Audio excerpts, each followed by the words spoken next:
Hola, ¿qué pasa? ¿Cómo estáis? Buenas tardes, buenas noches, buenos días. Sí, ya sé, es el saludo, ¿no? Se supone que los youtubers tenemos que tener un saludo, pues este es el mío y no hay más.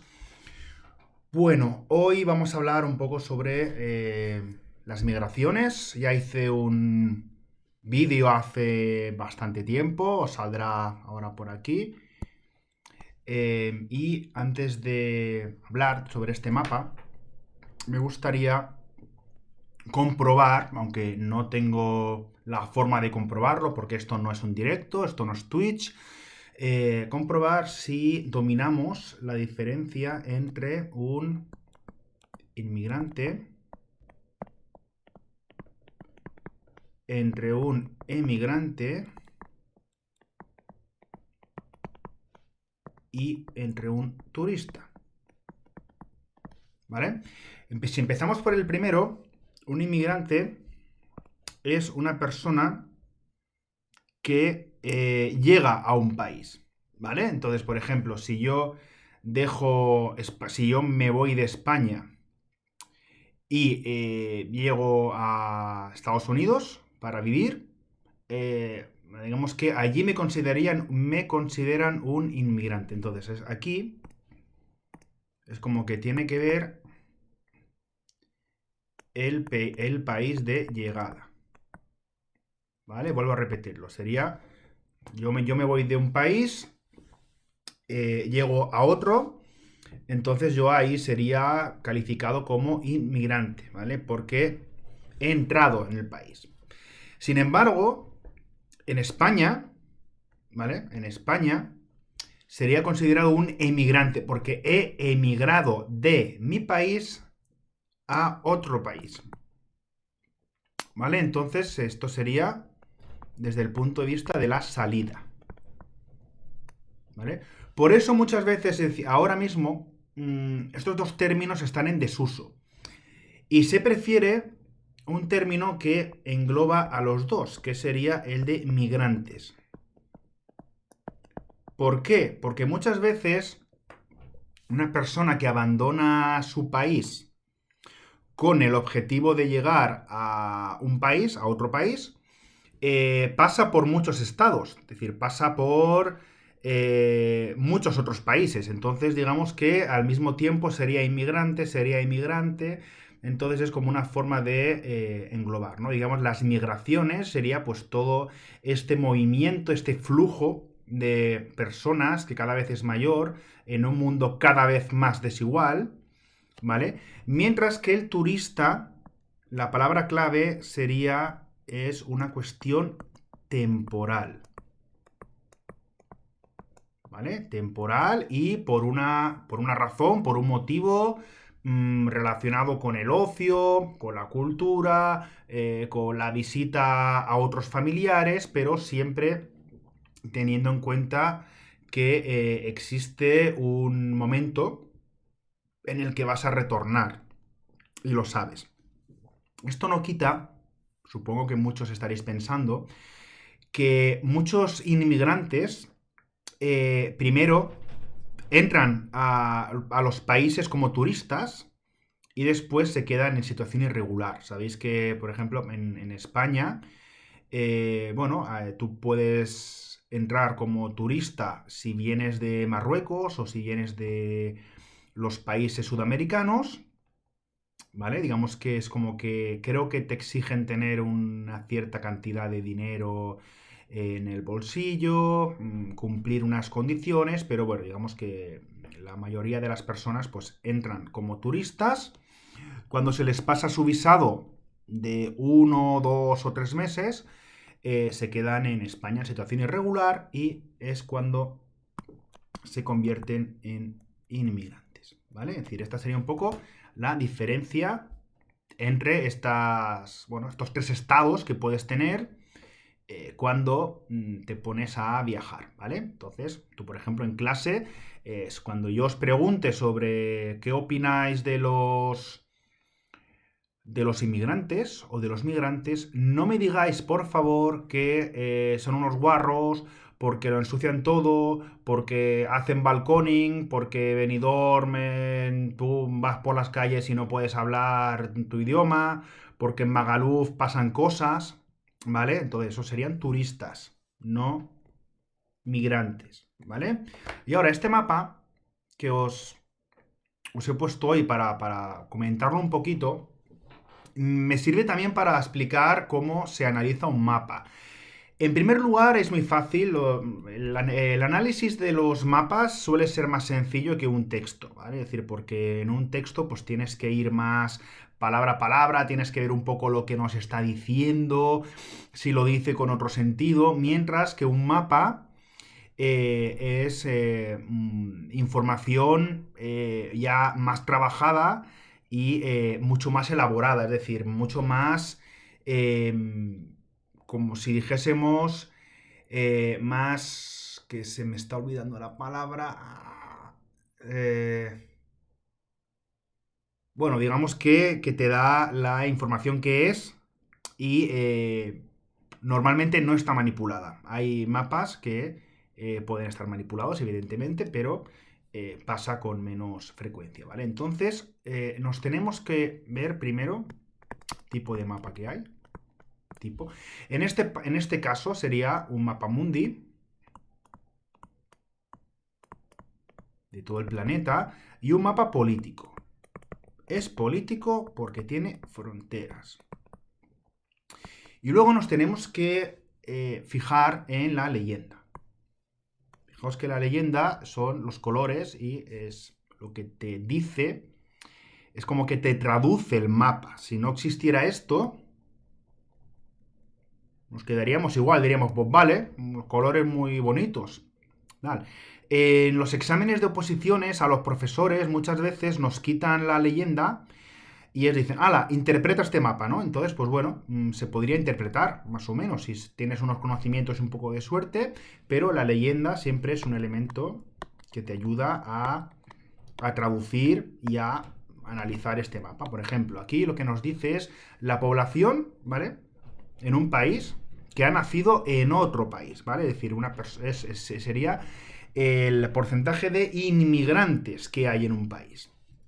Entonces, si nos ponemos a analizar, muchas veces cuando tenemos un mapa mundi, incluso un mapa de España, siempre es interesante hacerlo por zonas. Vamos a verlo rápidamente. Vamos a ver las zonas en las que más inmigrantes hay, ¿vale? En este primer mapa me voy a centrar solamente en los que más inmigrantes hay, para que veamos un poco cómo sería esta cuestión.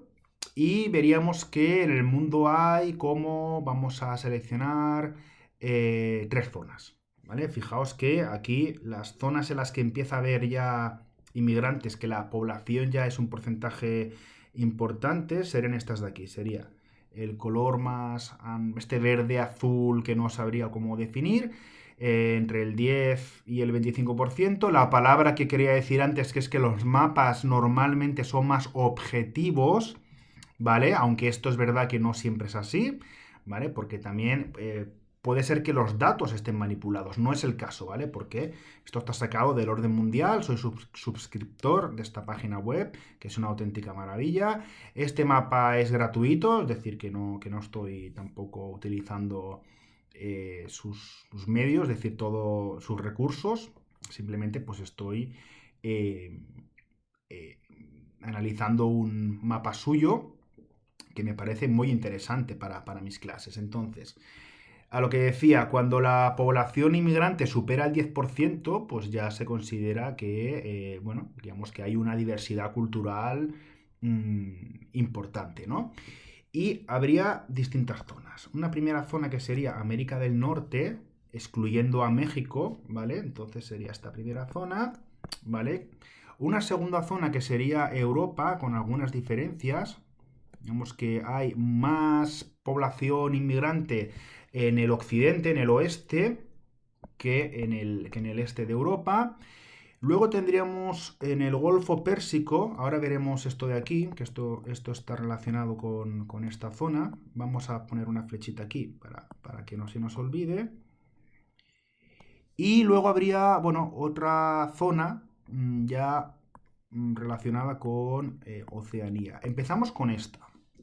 Australia es una población que necesita inmigrantes, siempre ha necesitado inmigrantes. ¿Por qué? Porque es uno de los territorios más grandes del mundo y necesita muchísima mano de obra, necesita construir carreteras, necesita construir líneas de ferrocarril, muchos servicios, cada vez más servicios, y los países desarrollados siempre echan, bueno, digamos que echan, que necesitan o tiran de personas de países económicamente menos desarrollados. En este caso sería pues eh,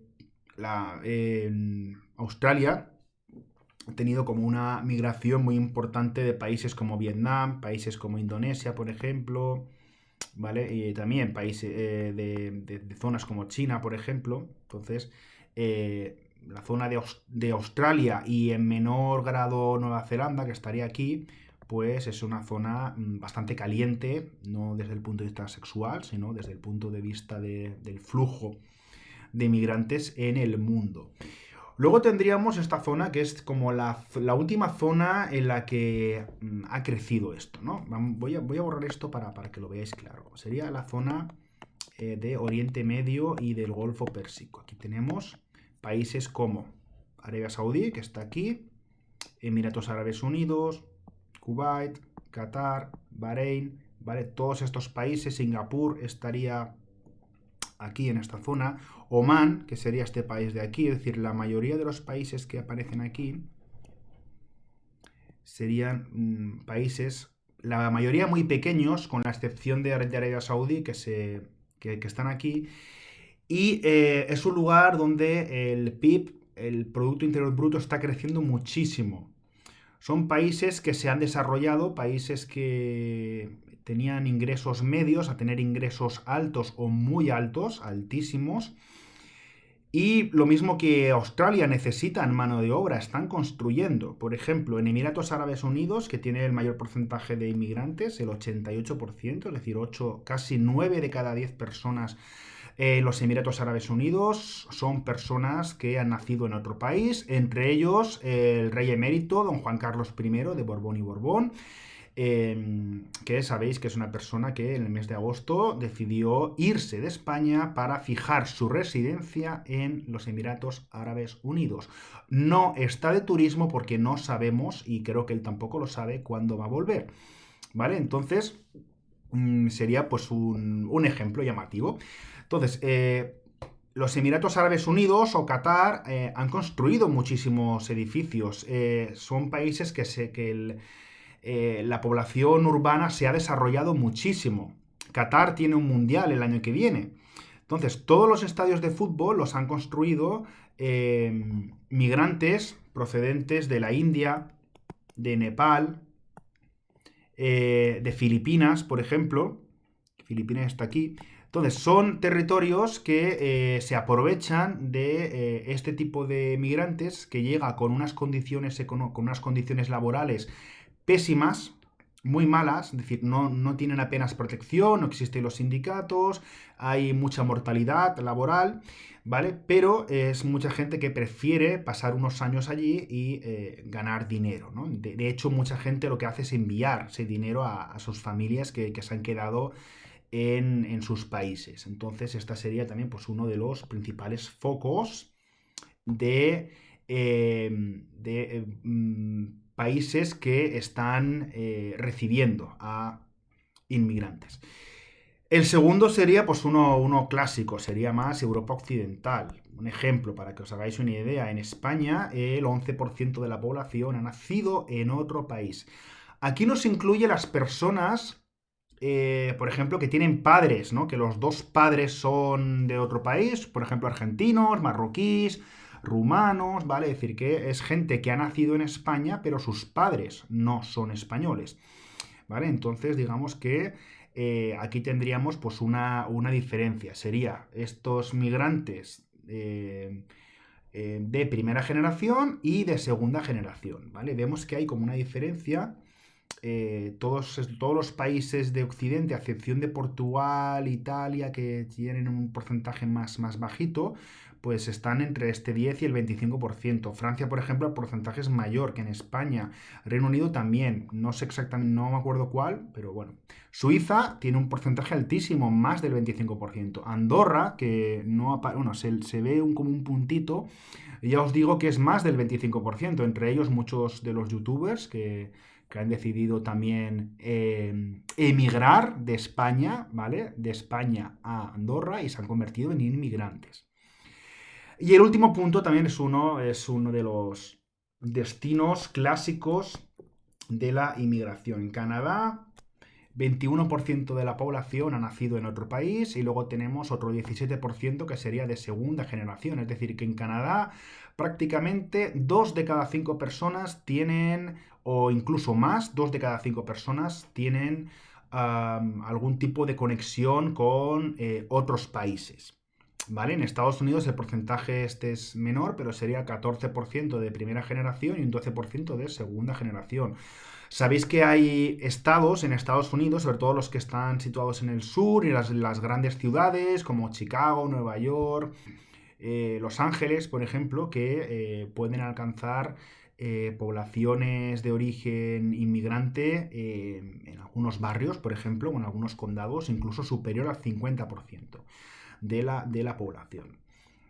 Y claro, vosotros mismos os habéis dado un poco cuenta, ¿no? Sería, ¿por qué están estos 4 principales focos de atracción? Pues muy fácil, por una cuestión económica. La mayoría de la gente, incluidos los streamers, ¿no? Voy a decirlo bien, los streamers que se han ido a Andorra, mucha gente migra, ¿vale? Es decir, las razones son muy distintas, pero todas tienen un denominador común, que sería la cuestión económica. Así que es verdad que también hay muchos migrantes que huyen, por ejemplo, por la guerra, ¿no? Pero esto aquí entraríamos en otra categoría que no hemos puesto aquí, y con esto ya termino, que serían el tema de los exiliados y las exiliadas. Son personas que piden refugio, o sea, piden refugiarse en un país porque en su país de origen están perseguidos por cuestiones políticas o incluso por cuestiones de identidad de género, por ejemplo, ¿vale? Entonces, pues para que veáis que este mundo tan complejo que tenemos, ya, paro ya. Sí, te recomendamos que enchufes el equipo, sí, ahora paro. Digamos que este mundo tan complejo que tenemos, con un mapa, pues es un poquito más fácil de explicar, ¿vale? Muchas gracias, nos vemos pronto, espero, y hasta luego. Y lo apago porque se me va a acabar esto.